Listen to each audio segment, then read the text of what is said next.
Hi friends, welcome to Wisdom Jobs. Wisdom Jobs में आपका स्वागत है। My name is Syed Ghori and I am history faculty. Today I am going to deal causes of Indian Renaissance in 19th century. Causes of Indian Renaissance in 19th century are the causes of socio-religious reform movements in the 19th century. The first thing was research on Indian history tempted few Indian middle class intellectual section to start Renaissance and to actively participate in the Renaissance or the socio-religious reform movements. First, research on Indian history. For example, let us discuss what was the main contribution of Britishers to elevate the ancient cultural impact of India, the ancient customs of India. First thing is, in 1784, William Jones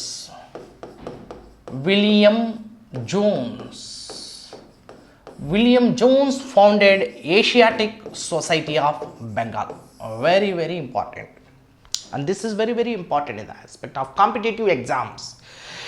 William Jones founded Asiatic Society of Bengal in order to strengthen, in order to develop the Indian history, the ancient culture, in order to know about the ancient culture. Asiatic Society of Bengal with the financial assistance of Warren Hastings. This came into the scene.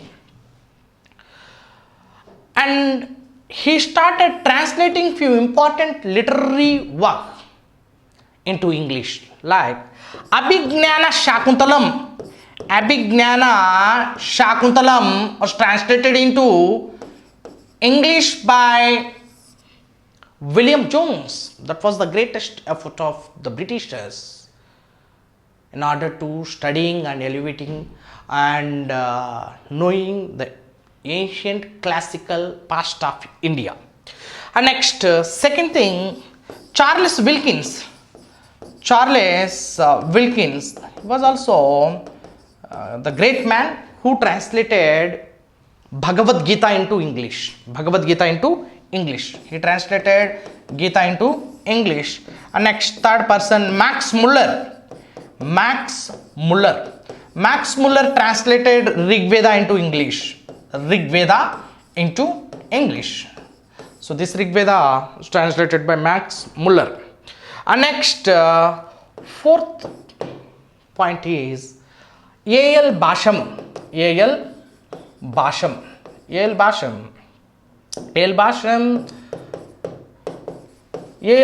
wrote the book The Wonder That Was India. That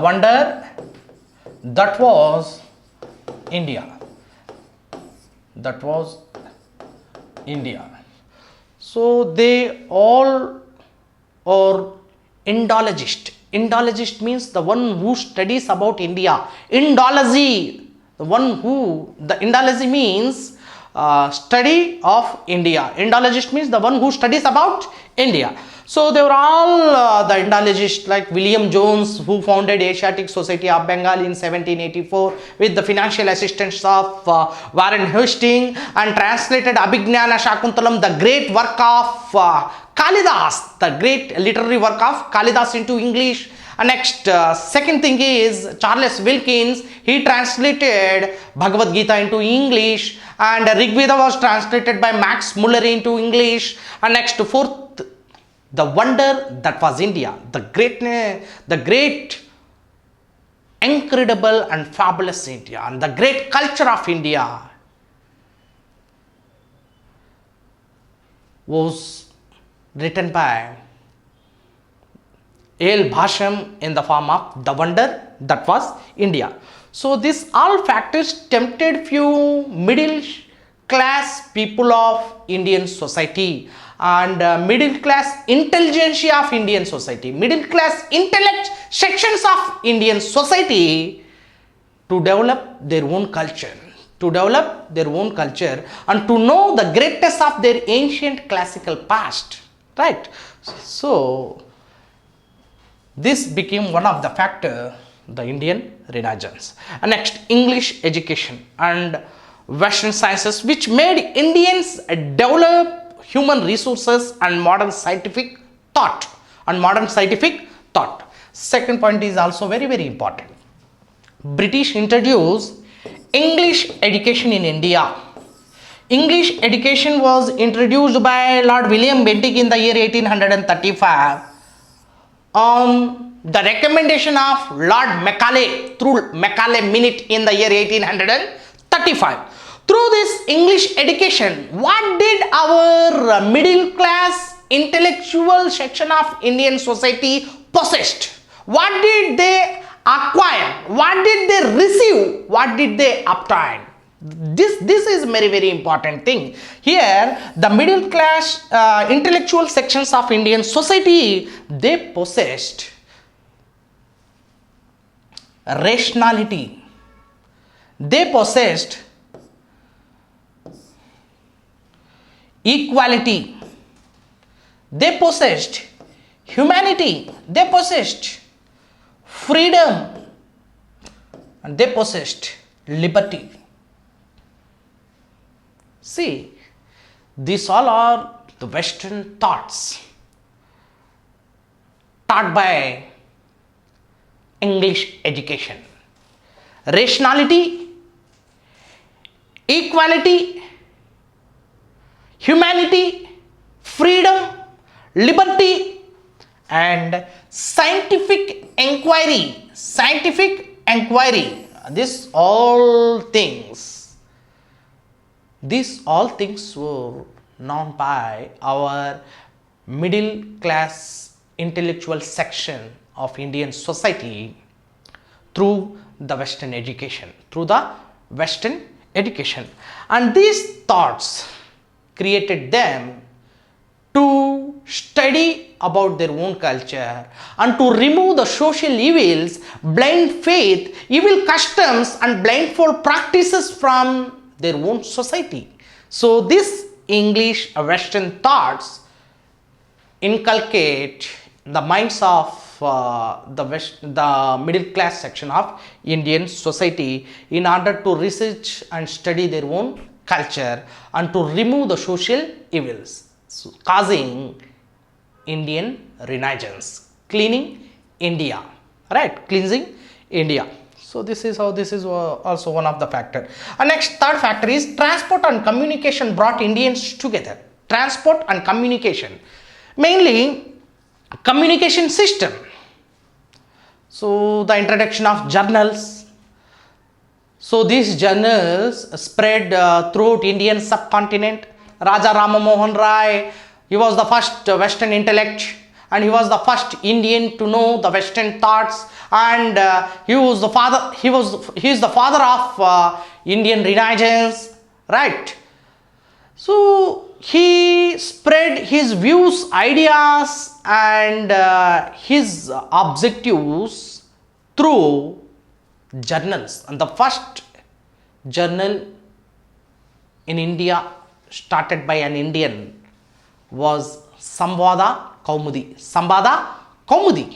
Was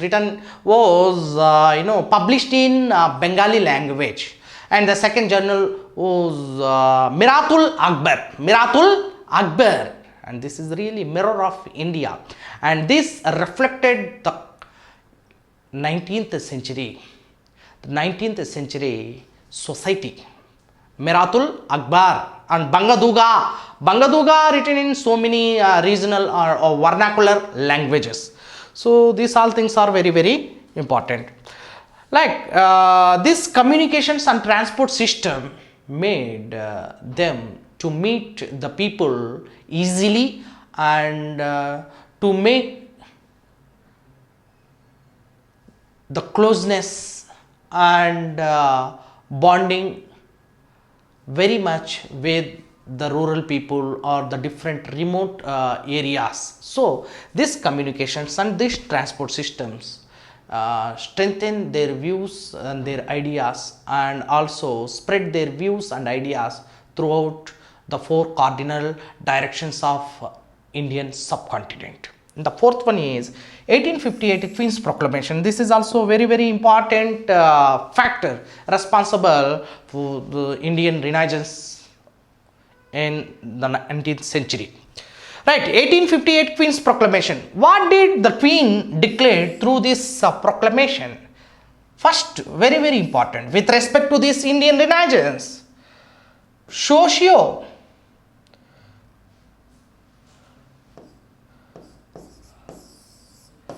Right, social reforms. British from now onwards, according to this 1858 Queen's Proclamation, from now onwards, British involvement in the social reforms or British creation of social acts like Sati Abolition Act, this kind of acts were created by Britishers. The enaction of this socio-religious acts has to be banned. And now the involvement of Britishers in the social reforms would be banned. That would be banned and that would be stopped. The involvement and interference of Britishers into the social reforms of India would be stopped. So this created huge discontentment and this created huge fear in the minds of the middle section intellectual people of India. And now they started carrying the burden of these social reforms on their own shoulders. This is how in India Brahma Samaj, Arya Samaj, Divya Jnana Samaj, Theosophical Society and Ramakrishna Mutt and Mission, next Prarthana Samaj and many societies came into force through the great and beautiful objectives in order to cleansing Indian society and making pure Indian society. Right.